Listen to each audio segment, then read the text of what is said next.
मेरा पुत्र।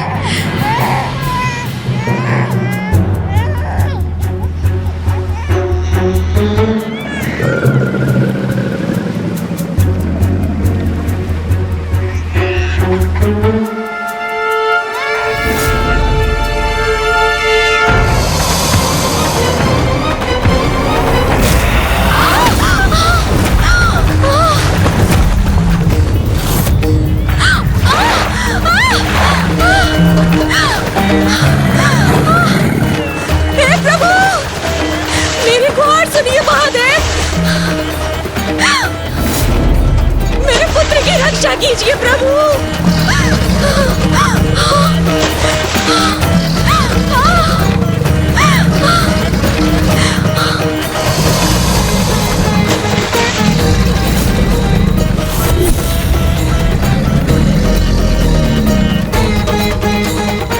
तुम्हें कुछ नहीं होगा पुत्र, भोलेनाथ पर भरोसा रखना।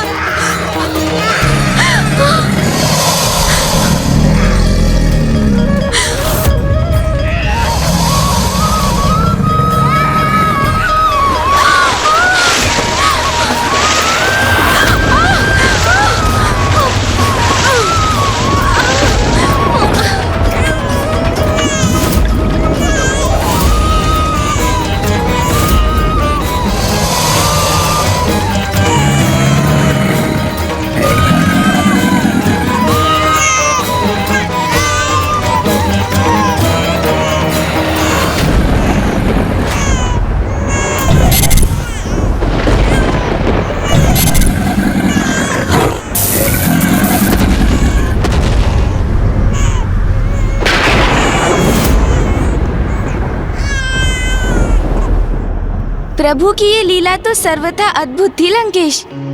उस नवजात शिशु के जन्म के पूर्व उसके पिता और अब जन्म के उपरांत उसकी माता दोनों ही मृत्यु को प्राप्त हुए, किंतु अनाथ होकर भी उसकी माता के शब्द उन शब्दों में निहित प्रभु के प्रति अटूट आस्था और विश्वास को उस अबोध बालक ने अपने हृदय में धारण किया और स्वयं जगत पिता महादेव का शरणागत बन गया। लंकेश, जो महादेव का कृपा पात्र बन जाए उसकी सुरक्षा तो स्वतः ही निश्चित हो जाती है। यही तो भक्ति का मूल मंत्र है गौरी पुत्र। जहाँ विश्वास है, आस्था है, वहीं प्रभु शिव शंकर शंभू का वास है।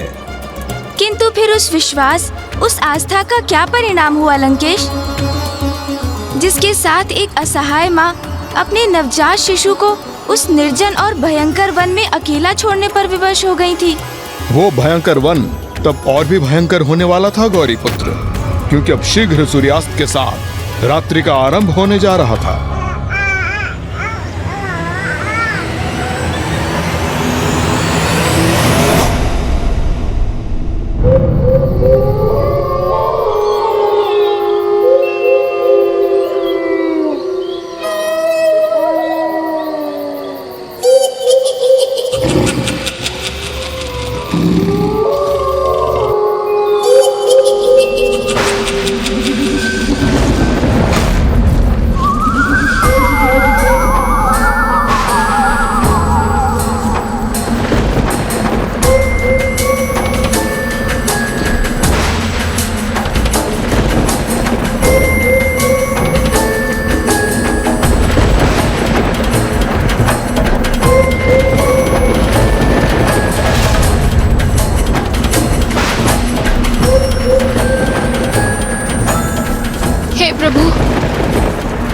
सघन वन में कहाँ अपना मार्ग भूलकर उलझ गई मैं।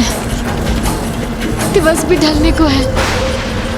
रात्रि होने से पूर्व मुझे इस वन से निकल जाना चाहिए।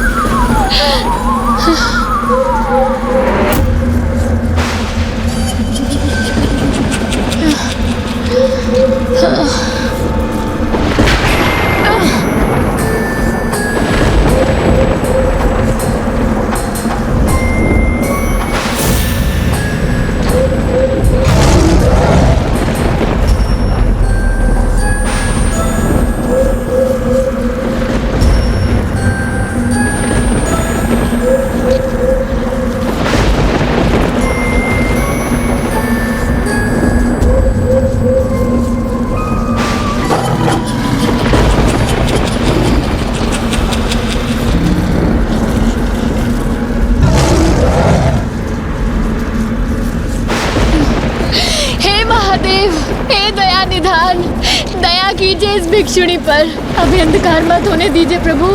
मैं इस भयंकर वन में हिंसक पशुओं के मध्य अकेली न रह जाऊं प्रभु। प्रभु, किधर जाऊं? कुछ समझ नहीं आ रहा।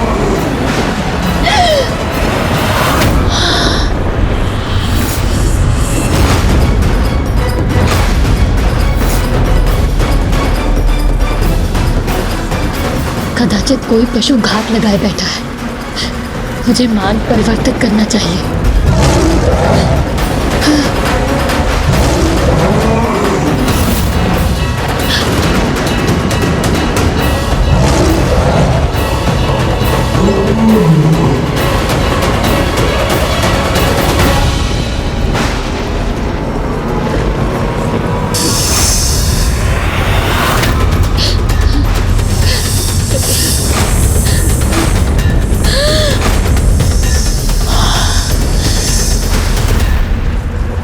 यहाँ तो पग पग पर संकट है। महादेव रक्षा करे, महादेव रक्षा करे। महादेव, कहाँ जाऊं प्रभु?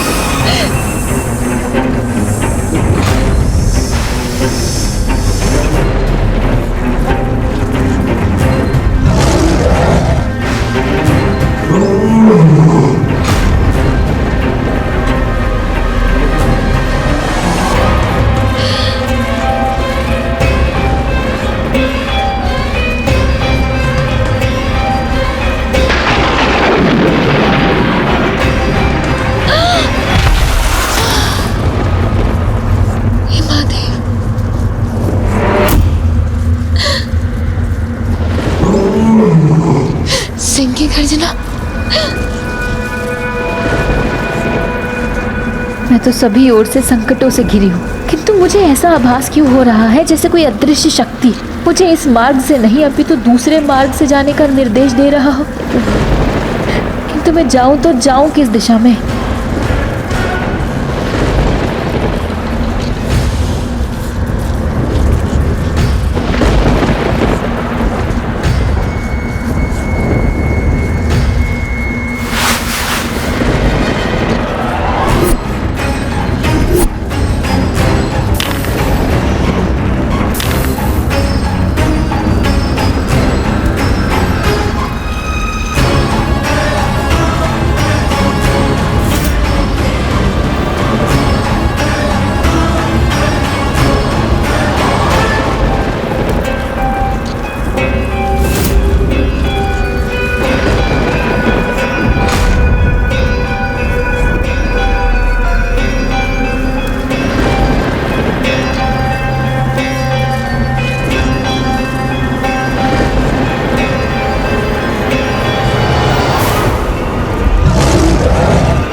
महादेव, सहायता करे प्रभु। इस भयानक वन में अकेले कैसे रहूंगी मैं?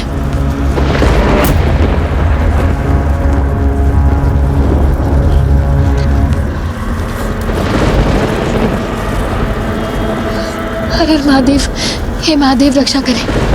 हे महादेव,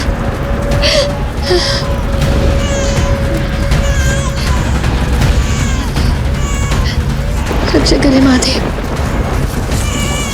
ये वन तो विकट उलझाव के समान है। मैं पुनः वहीं पहुंच गई जहां कुछ समय पूर्व थी।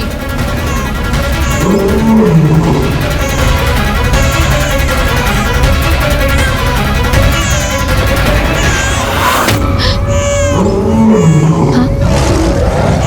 वन में शिशु?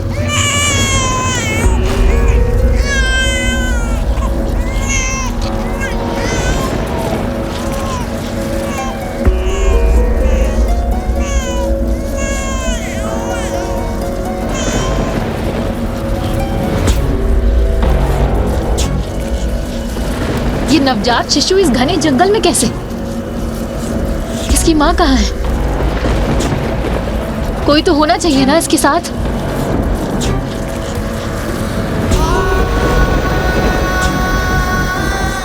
यहाँ तो मुझे कोई नहीं दिखाई दे रहा।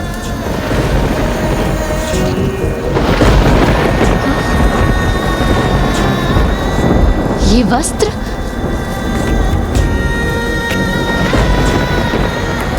अर्थात अकेला नहीं था ये शिशु।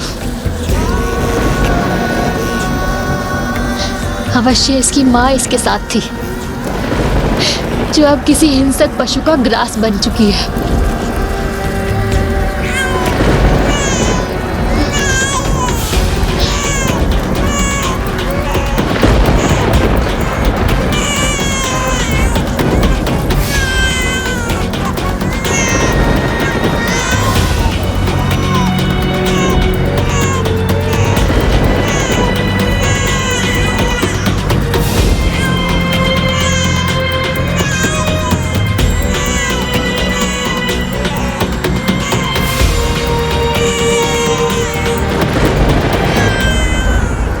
देवी,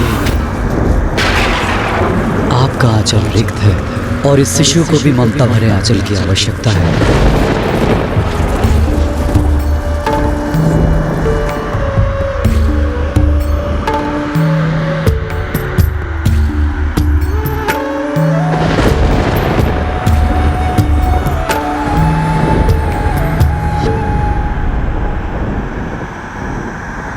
कदाचित नियति भी आप दोनों को एक साथ यहाँ ले आई है।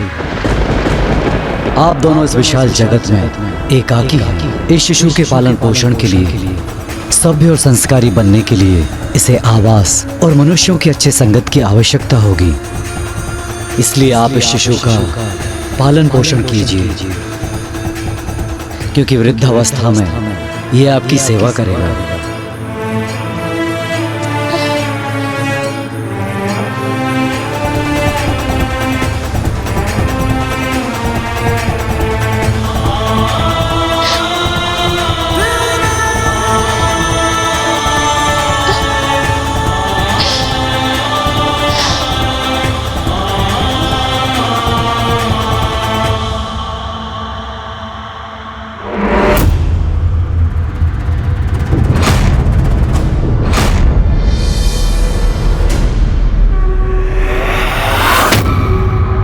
हे भिक्षुक, मुझे तो ऐसा आभास हो रहा है जैसे नियति ने नहीं, स्वयं मेरे भोलेनाथ ने हम दोनों का साथ निर्धारित किया है।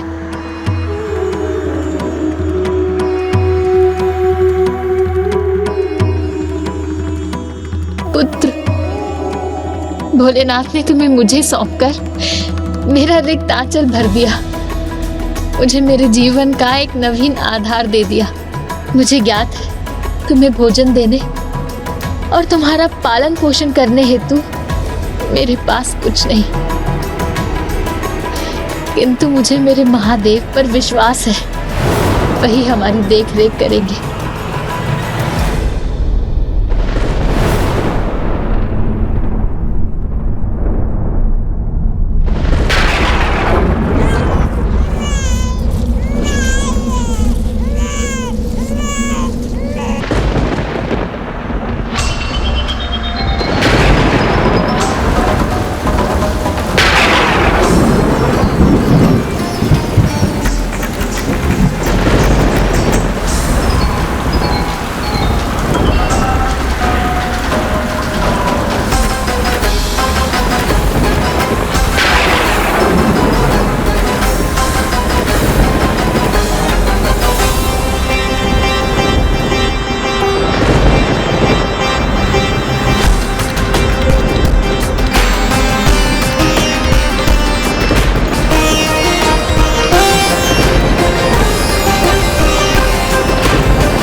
प्रभु महादेव पर पूर्ण आस्था होती है, उन पर वो सदैव कृपा दृष्टि रखते हैं। ये घटना तो इसका ही एक और उदाहरण थी। आयु में वृद्धि होने के साथ वो बालक प्रभु शिव शंकर शंभू के प्रति अपनी दोनों माताओं का अटूट विश्वास और आस्था आत्मसात करता गया।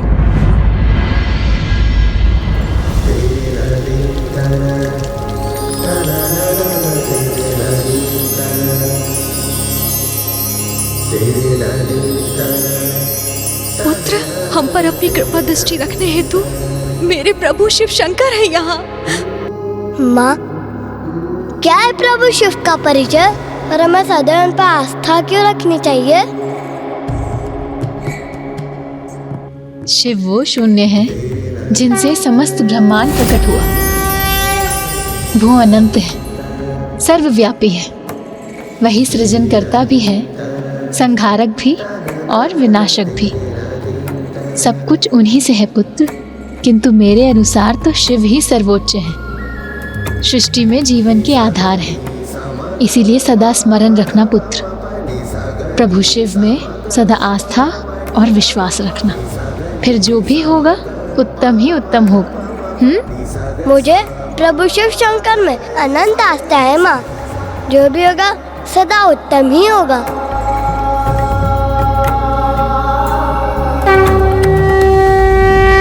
ज्ञान में समृद्ध किंतु धन से दरिद्र होने के कारण भिक्षुणी माता के द्वारा उस बालक का लालन पालन करना कदापि सरल नहीं था।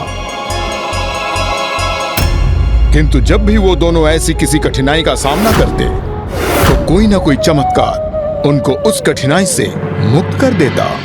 माँ, मुझे भूख लगी है माँ, कुछ खाने को दो ना माँ। कहाँ से लाऊं भोजन? कुछ भी तो अन्न नहीं है घर में पकाने के लिए। प्रसाद लाया हूं मैं।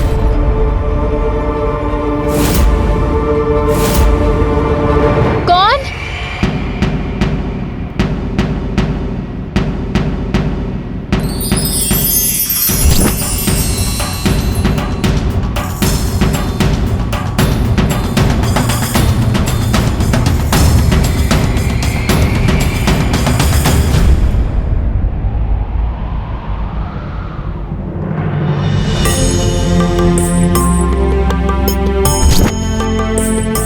ये लो पुत्र, प्रभु का प्रसाद ग्रहण करो।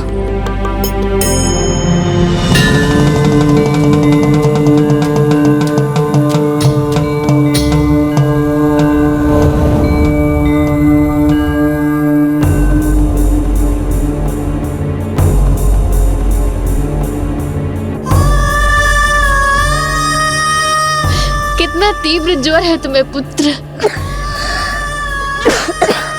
किंतु तुम्हारी भिक्षुणी माँ के पास इतना भी धन नहीं कि तुम्हें वैद्य के पास ले जा सके। माँ, आप ही तो कहती हो कि महादेव पर विश्वास और आस्था रखो तो जीवन में सब कुछ उत्तम ही होगा। तो क्यों व्यर्थ चिंता करती है? महादेव हमारा ध्यान अवश्य रखेंगे।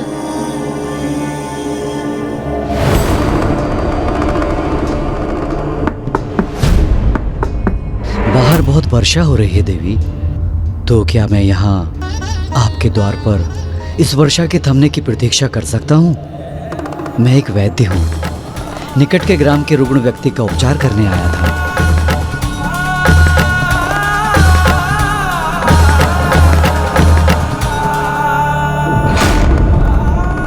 वैद्य स्वयं आ गए यहाँ। ये भी आप ही की कृपा है महादेव।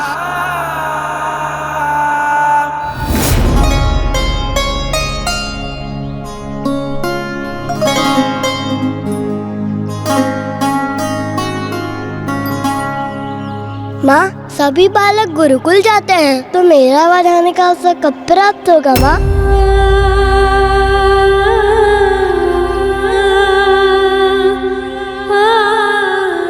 धन के अभाव में मैं तुम्हें गुरुकुल भी नहीं भेज सकती पुत्र। तुम्हारी माँ के पास गुरु दक्षिणा देने के लिए कुछ भी तो नहीं, वो रिक्त है। बताइए ना माँ, मैं कब जा सकूंगा गुरुकुल? जब महादेव की इच्छा होगी तब। चलो।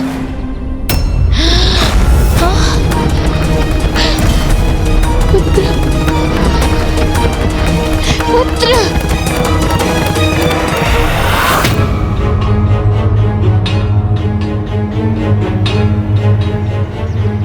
हमें क्षमा करें गुरुवर, हमने आपके अध्ययन अध्यापन में बाधा डाली।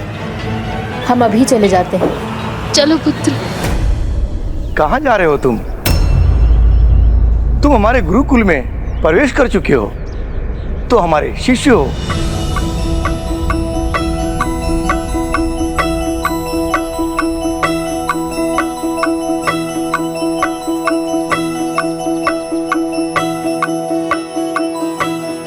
प्रणाम गुरुदेव। तुम्हारा नाम क्या है बालक? क्या नाम है तुम्हारा? पुत्र। मेरा नाम तो पुत्र है गुरुदेव। पुत्र? हाँ गुरुदेव, मेरी माँ तो मुझे पुत्र कहकर ही पुकारती है, तो मेरा नाम तो पुत्र हुआ ना। और मेरे सखा मुझे मित्र कह के पुकारते हैं, और आप सभी मुझे सहपाठी कह के पुकार सकते हैं। इसीलिए पुत्र, मित्र, सहपाठी, शिष्य और शिव भक्त, यही मेरा नाम है। जो आपकी इच्छा हो आप उस नाम से पुकार लीजिए। तुम तो सर्वथा विलक्षण हो पुत्र। इसे धर्म के उस रहस्य का ज्ञान है जो तुम्हारी आयु में अन्य सभी से गुप्त रह जाता है। इसलिए समस्त संसार में जो तुम्हारा नाम प्रचलित होगा वो है धर्मगुप्त। आपको कोटि कोटि धन्यवाद गुरुदेव। ये तो मेरा सौभाग्य है कि मुझे मेरा नवीन नाम स्वयं मेरे गुरुदेव ने प्रदान किया।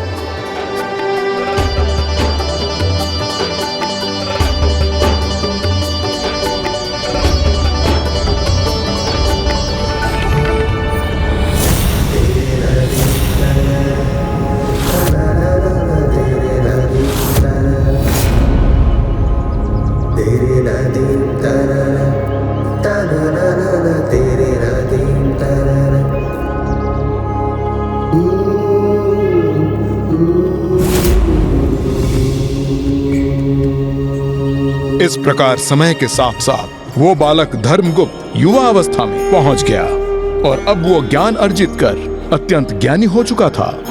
प्रभु शिव शंकर शंभु पर उसकी आस्था और भी दृढ़ हो गई थी।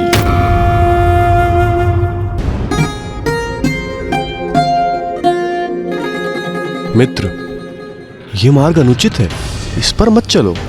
ये अनुचित मार्ग नहीं है मित्र, ये तो हमारे गृह के लिए सबसे छोटा रास्ता है। धर्मगुप्त, कदाचित तुम्हें ज्ञात नहीं, इस वन में राज विरोधी सशस्त्र दस्यु समूह घात लगाए हुए रहते हैं, और इसलिए इस मार्ग से जाना तो स्वयं संकट को आमंत्रित करने जैसा है। भानु, इस प्रकार भयभीत होने की आवश्यकता नहीं है। हमें विश्वास के साथ आगे बढ़ना चाहिए। मुझे तो प्रभु शिव शंकर में संपूर्ण विश्वास है, पूर्ण आस्था है। उनकी कृपा से जो भी होगा सर्वथा उत्तम ही होगा। यदि तुम भी उनमें वैसा ही विश्वास रखने में समर्थ हो तो मेरे साथ आओ, अन्यथा मैं अकेला ही आगे बढ़ जाऊंगा।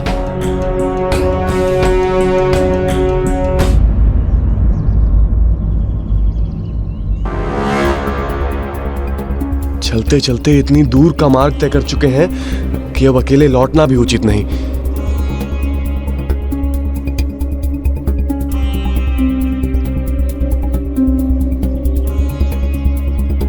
मित्र, अरे किस मूर्ख ने यहाँ इतनी सारी शिलाएं स्थित कर दी? कदाचित उसी ने मित्र, जिसने यहाँ कुछ छिपाने का प्रयास किया है। ध्यान से देखो मित्र भानु,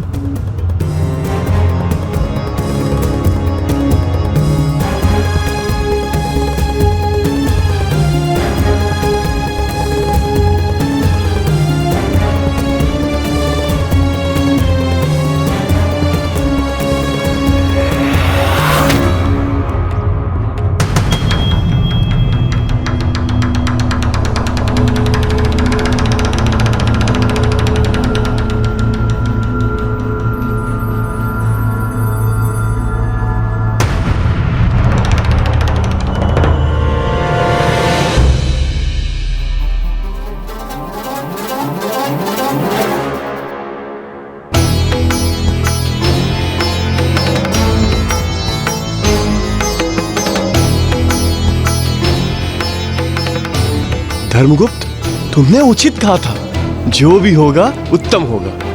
अरे देखो, इतने अधिक धन से तो हमारे जीवन की सारी दरिद्रता नष्ट हो जाएगी। चलो इसे हम दोनों आपस में बांट लें। किंतु क्या यह उचित होगा मित्र? ये तो उन्हीं दस्यु समूह का अनुचित रूप से प्राप्त किया हुआ धन प्रतीत होता है, जो यात्रियों को लूटते हैं। इस धन पर हमारा कोई अधिकार नहीं। पर इन पर तो उनका भी अधिकार नहीं है ना, जिन्होंने इसे यहाँ पे छुपाया है। और अब ये हमें मिला है तो अभी हमारा हो गया। हाँ, इस प्रकार पराये धन से मोह उचित नहीं है मित्र। राज्य में इस प्रकार प्राप्त हुई कोई भी वस्तु अथवा धन पर हमारा नहीं, राजा का अधिकार होता है। अतः हम इस धन का कुछ उपयोग नहीं कर सकते।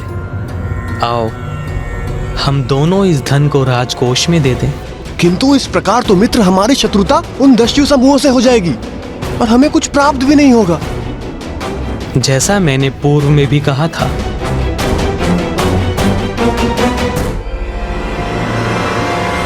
मुझे प्रभु शिव में पूर्ण आस्था है। जो होगा उत्तम ही होगा।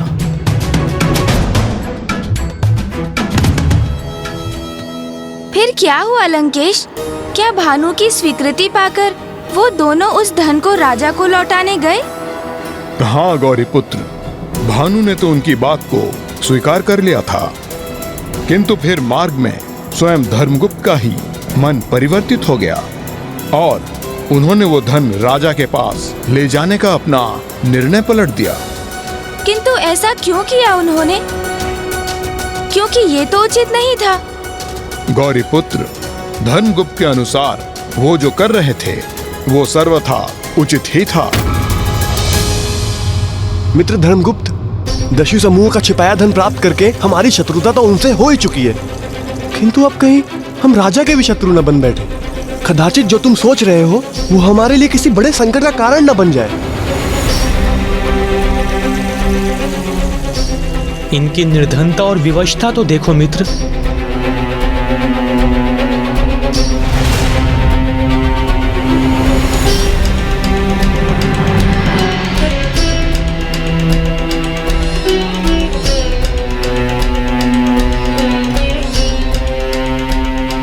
यहाँ अकाल और भूकंपन के प्रकोप के उपरांत इनके लिए कुछ भी शेष नहीं रहा है। तो क्या इस धन से इनकी सहायता कर हम कुछ अनुचित कर रहे हैं? अभी तो तुमने कहा था कि ये धन हमारा नहीं, जो धन राजा का है हम उसे कैसे बांट सकते हैं मित्र?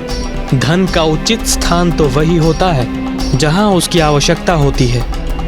वैसे भी राजा का धन प्रजा का ही तो होता है।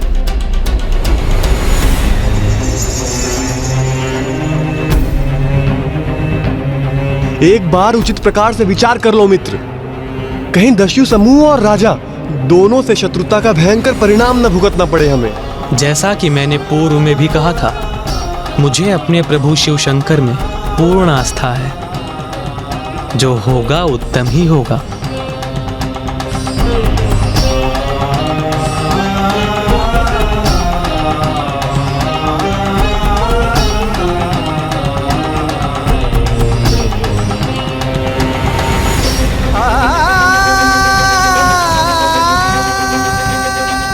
अर्थात लंकेश, धर्मगुप्त उदारता में भी कम नहीं थे।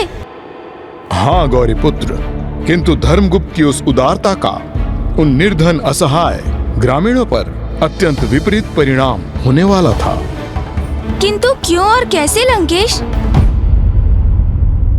विदर्भ नरेश की जय हो। गुप्तचर, मेरे समक्ष प्रस्तुत होकर इस प्रकार शांत क्यों हो? कहो, क्या समाचार लाए हो? शीघ्र कहो। एक राजा सभी प्रकार के समाचार सुनने के लिए सदैव तैयार रहता है। महाराज, दस्यु समूह द्वारा लूटा हुआ एकत्रित धन आपकी प्रजा के 1 ग्राम के वासियों ने प्राप्त कर लिया है। उस क्षेत्र में अकाल का प्रभाव था। वहां के वासी भोजन रहित पीड़ा से ग्रसित थे, किंतु आपके धन का लाभ उठाकर आनंद पूर्वक अपना जीवन व्यतीत कर रहे हैं। सेनापति!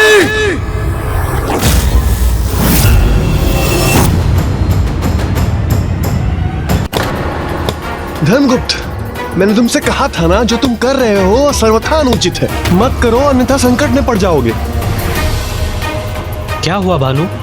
किस संकट की बात कर रहे हो तुम? अरे वही जिसका संदेह था हमें, तुम्हारी उदारता का दंड उन असहाय निर्धन ग्रामीणों को प्राप्त होने जा रहा है, जिन्हें तुम दान में धन नहीं एक नवीन विपदा देकर आए हो। राजा ने उन सभी को आजीवन कारावास का दंड दे दिया है। अब कहो, क्या तुम्हें अभी भी प्रभु महादेव पे आस्था है? क्या आप भी कहोगे जो होगा उत्तम होगा?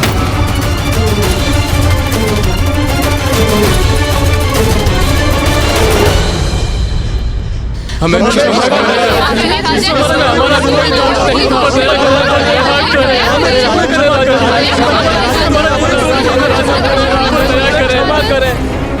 दया ही तो कर रहा हूँ मैं। अभी तो जिस अपराध के लिए तुम सभी को मृत्यु दंड प्राप्त होना चाहिए था, उसके लिए तो मैं मात्र तुम्हें कारावास भेज रहा हूँ। क्षमा करें महाराज, यदि आपको किसी को मृत्यु दंड प्रदान करना ही है तो मुझे दीजिए वो दंड।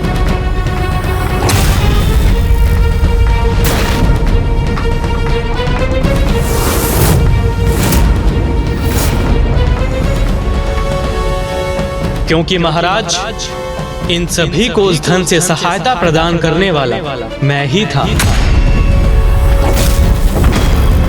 सैनिकों,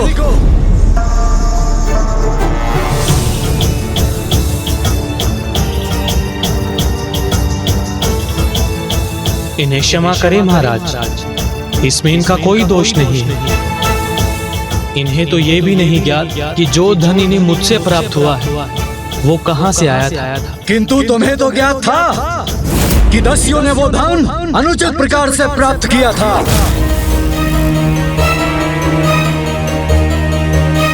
अर्थात उचित कहा तुमने। मेरे वास्तविक अपराधी तो तुम हो, ये ग्रामीण नहीं। सैनिकों, इन ग्रामीणों को मुक्त कर दो और इसे बंदी बनाओ।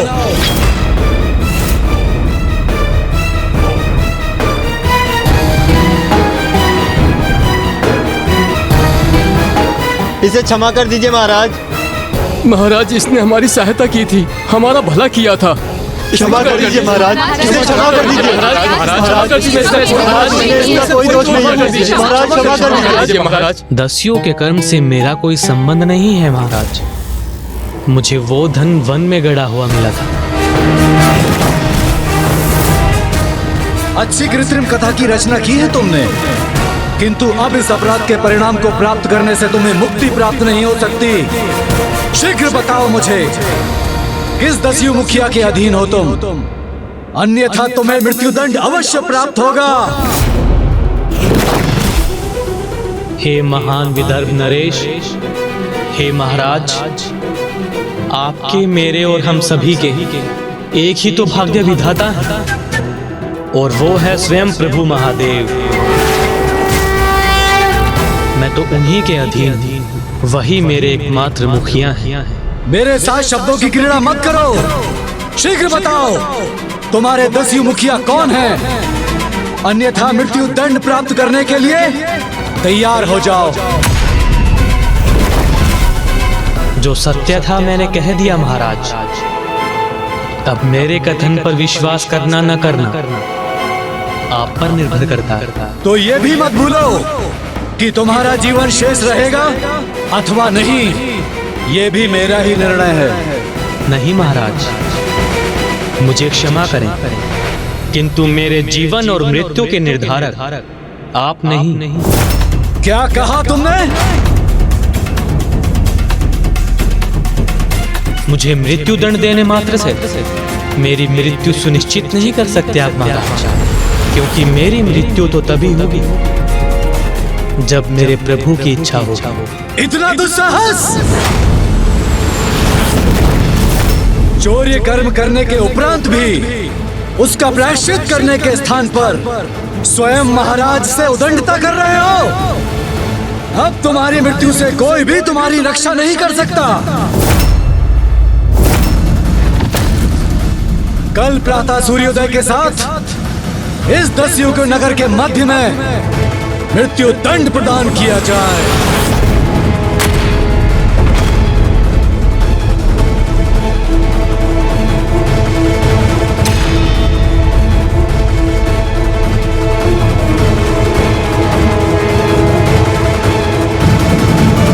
मित्र,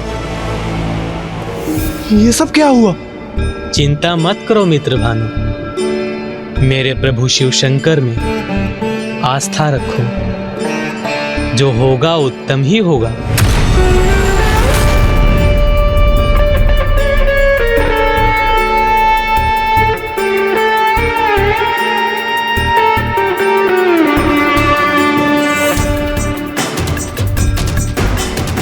विचित्र है प्रभु में इसकी आस्था। मृत्यु दंड के उपरांत भी इसके मुख पर यही शब्द है, जो होगा उत्तम ही होगा।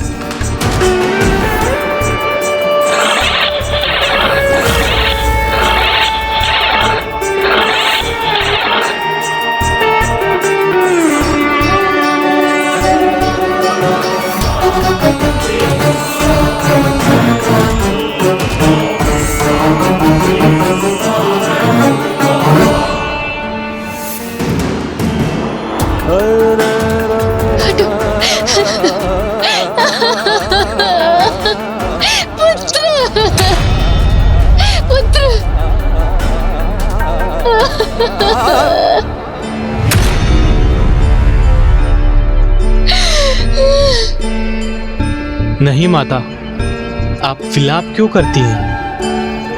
आप ही ने तो मुझे सिखाया है कि प्रभु महादेव में हमें अटूट आस्था रखनी चाहिए। फिर जो होगा वो उत्तम ही होगा। विचित्र, इसकी मृत्यु इसके समक्ष है, किंतु ये फिर भी सब कुछ उत्तम होने की बात कर रहा है। नहीं, अर्थात ये इसका प्रभु में विश्वास नहीं, अपितु ये अपने अंत समय में मेरा अपमान करने की चेष्टा कर रहा है।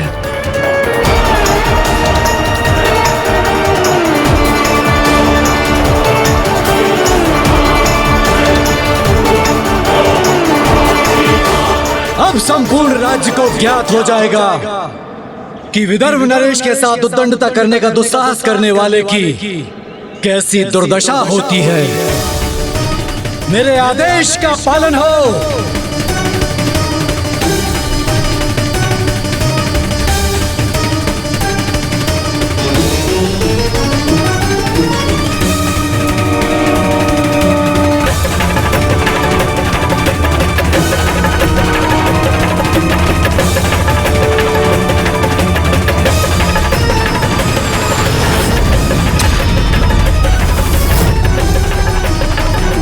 पूर्ण आस्था है मुझे अपने भगवान में, जो होगा उत्तम ही होगा।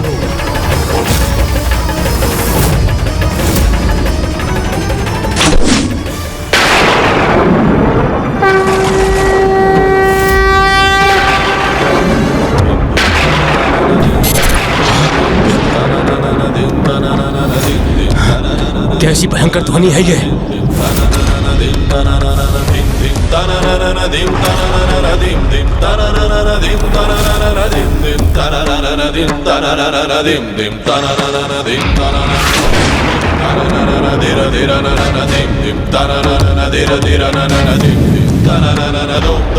ये बाण?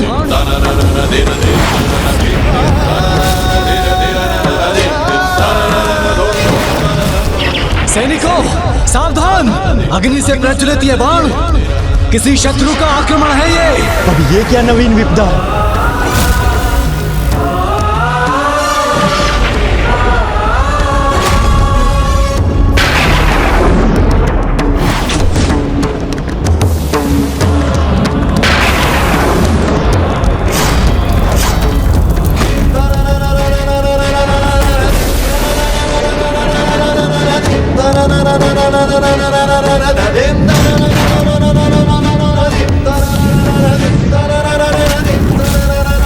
जय प्रभु भोलेनाथ।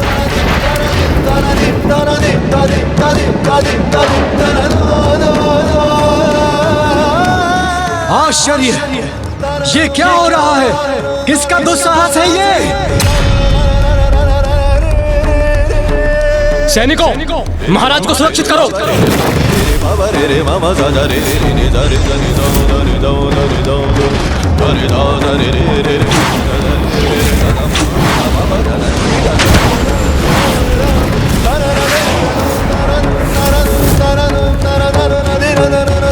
आक्रमण! यहाँ कोई शेष न रहे।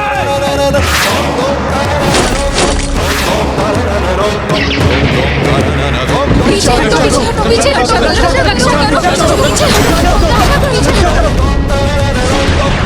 महाराज संकट में हैं?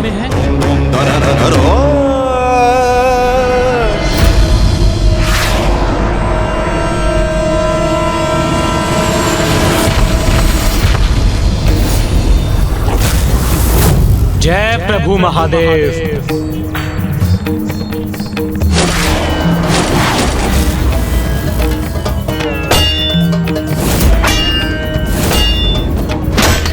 यहाँ कोई शेष न रहे।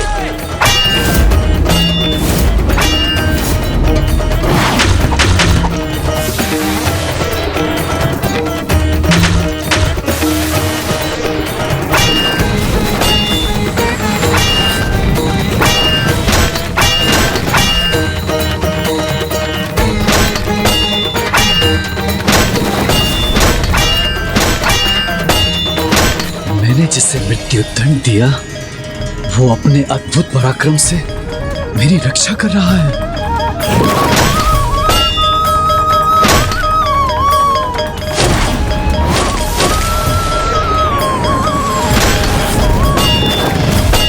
सैनिकों, इन दस्युओं को आगे मत बढ़ने दो।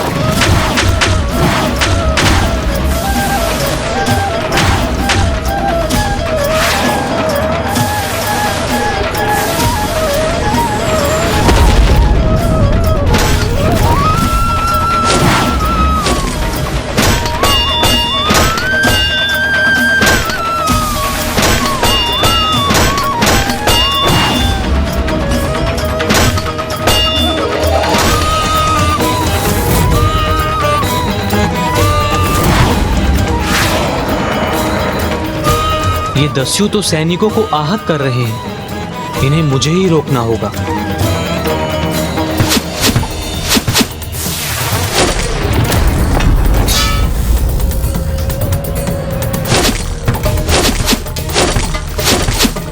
कितना पराक्रमी, कितना श्रेष्ठ योद्धा है ये।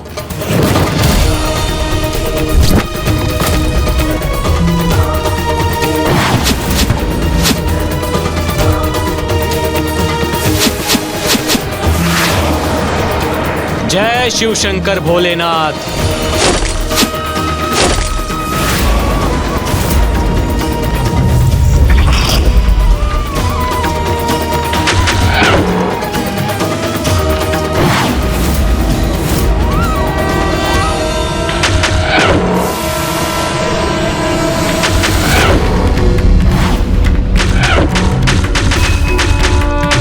पीछे हटो, पीछे हटो।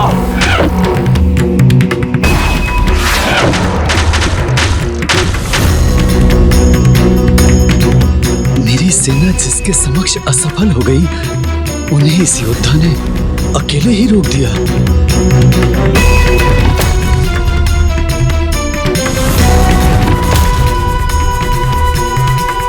आक्रमण करो, नष्ट कर दो इन बाणों को जो हमारा मार्ग बाधित कर रहे हैं।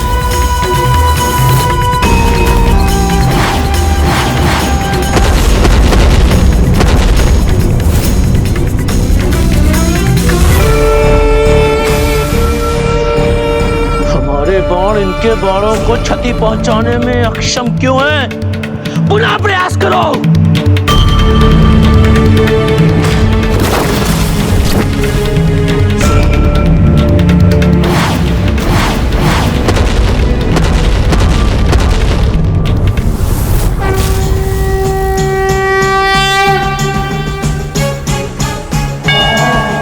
प्रभु के भक्त की शक्ति उनके गणों की शक्ति से अधिक प्रभावी है।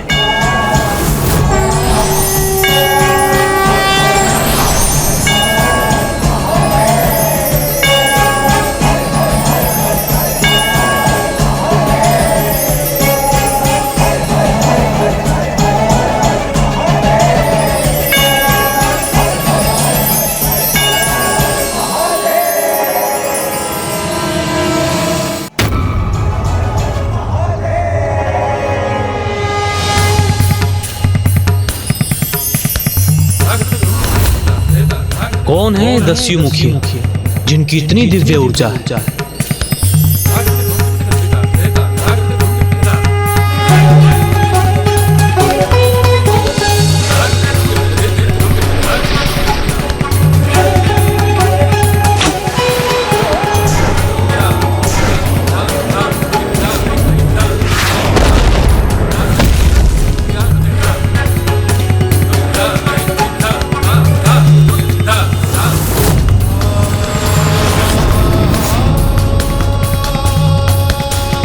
मुझे जो आभास हो रहा है उसके अनुसार यदि आप वास्तव में कोई दिव्य पुरुष हैं तो इस बाण को मेरा प्रणाम समझिए।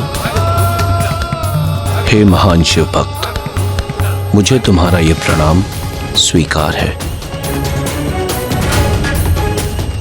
चलो वापस चलो।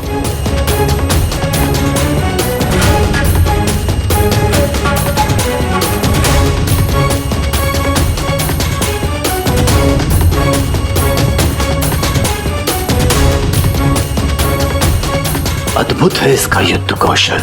महान शिवभक्त धर्मगुप्त की, महान शिवभक्त धर्मगुप्त की, महान शिवभक्त धर्मगुप्त की, महान शिवभक्त धर्मगुप्त की, महान शिवभक्त धर्मगुप्त की।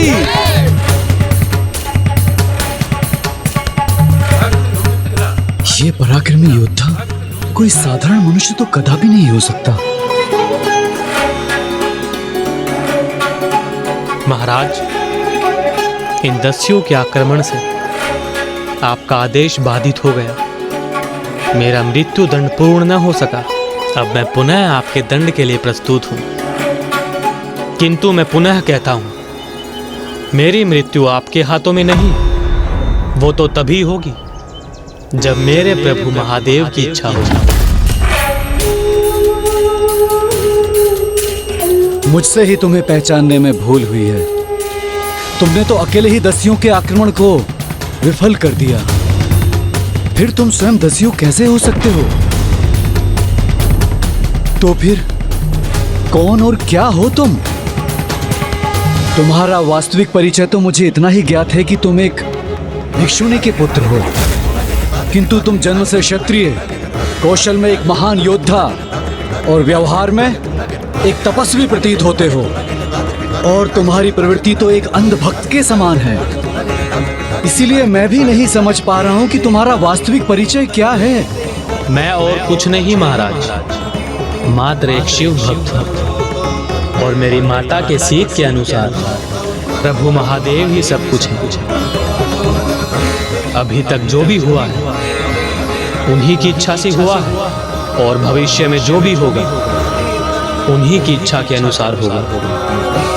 तो सब कुछ है महादेव। अर्थात तुम ये कहने का प्रयास कर रहे हो कि मैं, तुम और हम सभी कोई भी कार्य उनकी इच्छा से करते हैं। हाँ महाराज, यही सत्य है। नमामि शमेशा निर्वाण रूपम विभुम व्यापकम ब्रह्मवेद स्वरूपम निजम निर्गुण निर्विकल्पम निरीहम चिदम कश्मकश वसम भजेहम। अर्थात महाराज, प्रभु शिव शंकर सर्वशक्तिशाली है, सर्वव्यापी है। ऐसा कोई स्थान नहीं जहां वो ना हो। ब्रह्मांड के कण कण में है वो। गुण अवगुण से परे है, श्रेष्ठ है, अखंड है, अजन्मे है, स्वयंभू है।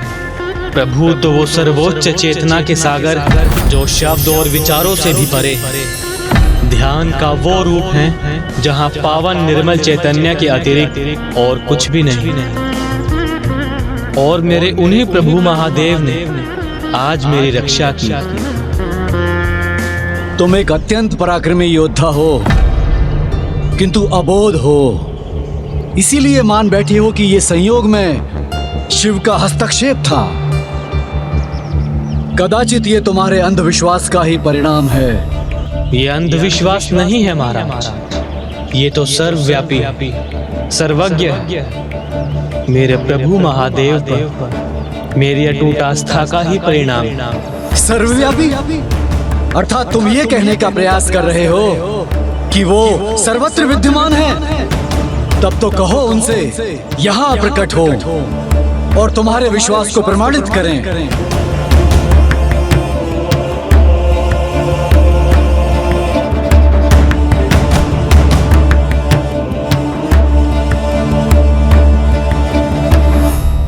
महाराज, आप एक भक्त की अटूट आस्था को चुनौती देने की भूल क्यों कर रहे हैं? यदि वास्तव में ये इसकी अटूट आस्था है और ये इसका अंधविश्वास नहीं, तो सर्वव्यापी भगवान को स्वयं यहाँ प्रकट होना चाहिए।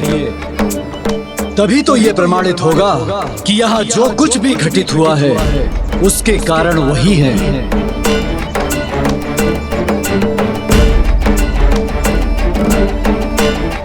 उसने उचित कहा महाराज, जो भी हुआ महादेव की इच्छा से ही हुआ, और आज ही नहीं सदैव ऐसा ही होता रहा है।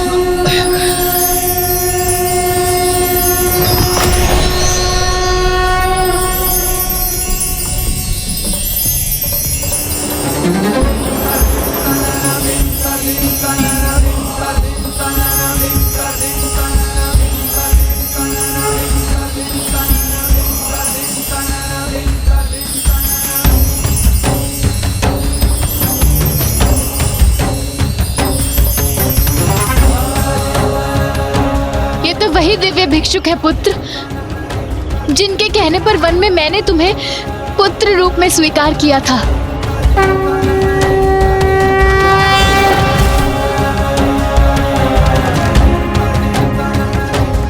और भक्त धर्मगुप्त का साथ तो महादेव ने उसी दिवस से दिया, जिस दिवस से जब उन भयानक मगरों ने विदर्भ नरेश महाराज सत्यरथ की पत्नी, विदर्भ की महारानी और धर्मगुप्त की माता का अंत करने के उपरांत नवजात शिशु धर्मगुप्त पर आक्रमण किया, तो वो महादेव ही थे जिन्होंने उसकी रक्षा की।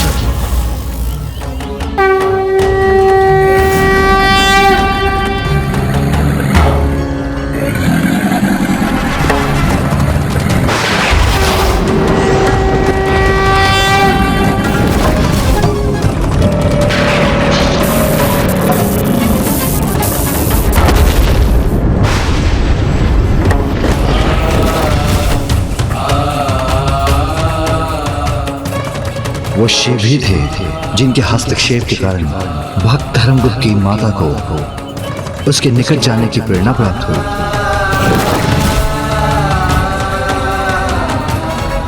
जिस सिंह को उन्होंने देखा था वो मात्र सिंह जन्म धारण किए महादेव ही थे।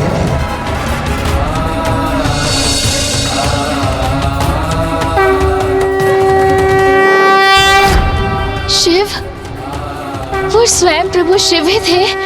जिस सर्प ने इन्हें अपना मार्ग परिवर्तित करने पर विवश किया था वो महादेव के कंठ में विराजमान नागराज वासुकी थे,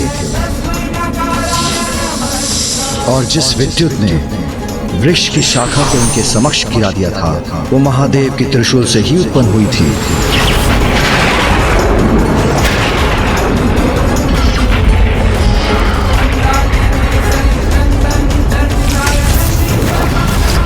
आपकी दरिद्रता के उन दुर्दिनों में भी जब आपके पास भोजन हेतु कुछ भी नहीं था, तब जो हाथ आपकी कुटिया में प्रसाद छोड़ जाते थे वो हाथ शिव शंकर महादेव के ही थे। जब धर्मगुप्त के अस्वस्थ होने पर वैद्य अचानक स्वयं प्रकट हो गए थे, वो भी शिव ही थे। जिस अनियंत्रित बैल के कारण धर्मगुप्त और आप उस गुरुकुल में शरण प्राप्त करने पर विवश हुई थी, वो भी शिव शंकर ही थे।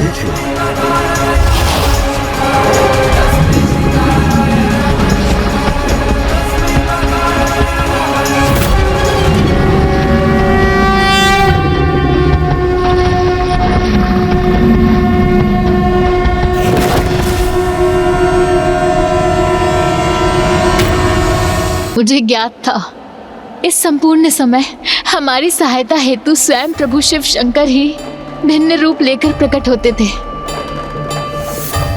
उन दस्युओं को लूट का धन वन में छिपाने के लिए प्रेरित करने वाले वो भी शिव ही थे।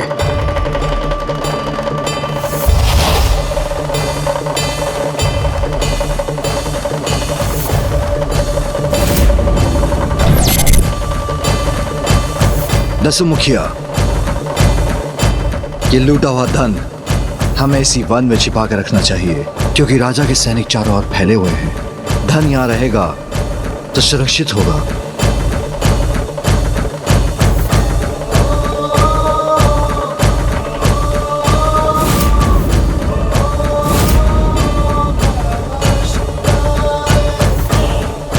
और आपका गुप्तचर बनकर आपको ग्रामीणों के मध्य उस धन की वितरण की सूचना देने वाले वो भी शिव ही थे।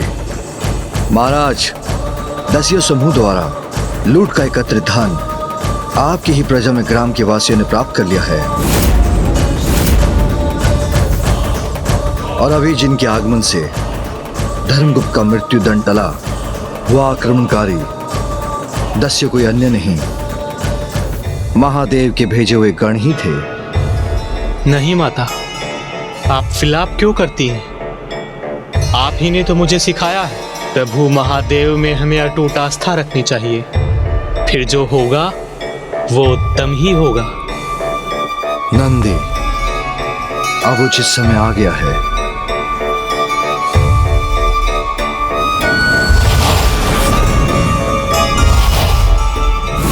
और अभी जो यहाँ प्रकट होकर हमसे ये संवाद कर रहे हैं, जो ये प्रमाणित करने आए हैं कि मेरी भक्ति मेरा अंधविश्वास नहीं, मेरे प्रभु के प्रति मेरी अटूट आस्था है, वो भी अन्य कोई नहीं, स्वयं मेरे प्रभु शिव शंकर महादेव ही हैं।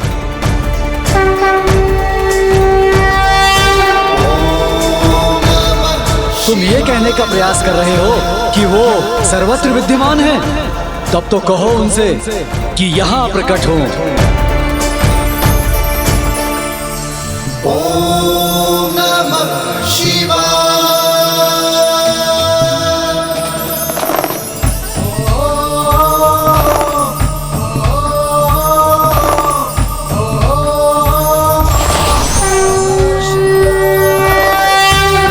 हे भिक्षुवर महादेव, आपने हमें दर्शन देकर हमें धन्य कर दिया प्रभु।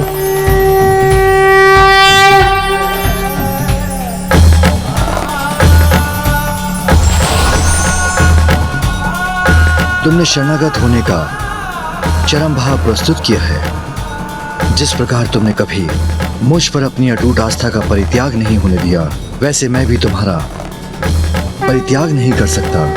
हे प्रभु, आपने तो मेरा साथ कभी नहीं छोड़ा, फिर मेरे माता पिता को उनकी सुरक्षा से वंचित क्यों होने दिया आपने? पुत्र, जिन मां ने तुम्हें जन्म दिया उन्हें भी मुझ में अटूट आस्था थी, किंतु उन्होंने अपने पूर्व जन्म में अपने पति की दूसरी गर्भवती पत्नी का वध कर एक घोर पाप किया था।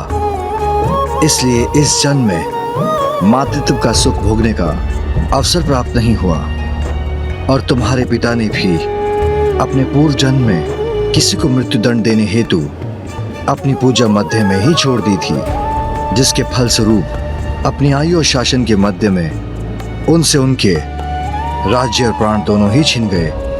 किंतु उनके इस जन्म के सुकर्मों के फलस्वरूप तुम जीवित हो और अब तुम्हारे सुकर्म ईश्वर में तुम्हारी अटूट आस्था से तुमने संसार के समक्ष प्रमाणित कर दिया है। जिसका कोई अन्य आसरा नहीं होता, उसे मैं आसरा प्रदान करता हूँ।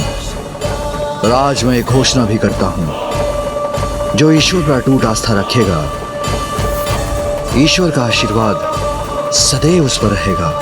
प्रभु भिक्षुवर्य की, प्रभु भिक्षुवर्य की, प्रभु भिक्षुवर्य की, प्रभु भिक्षुवर्य की, प्रभु भिक्षुवर्य की, प्रभु भिक्षुवर्य की। इसके उपरांत राजा भक्त धर्मगुप्त से इतने प्रभावित हुए कि उनके महान प्रशंसक बन गए। उनका अपना कोई पुत्र न था, तो उन्होंने अपनी पुत्री का विवाह धर्मगुप्त से करवाकर उन्हें अपना राज्य सौंप दिया। और इस प्रकार प्रभु की इच्छा और कृपा से धर्मगुप्त को वो प्राप्त हुआ जो उनका अधिकार था।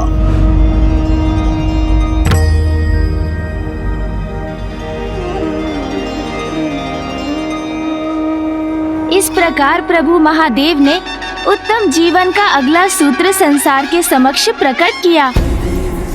अपने ईश्वर में आस्था कभी नहीं खोनी चाहिए, क्योंकि प्रभु किसी न किसी रूप में भक्त का साथ अवश्य देते हैं।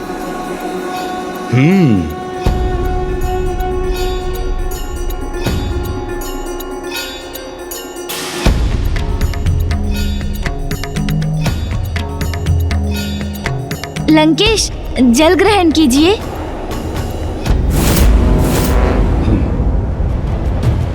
इस वन को पार करते ही हम गोकर्ण पहुंच जाएंगे। यदि वहां पहुंचने तक मेरी युक्ति सफल नहीं हुई तो वहां से लंका अधिक दूर नहीं।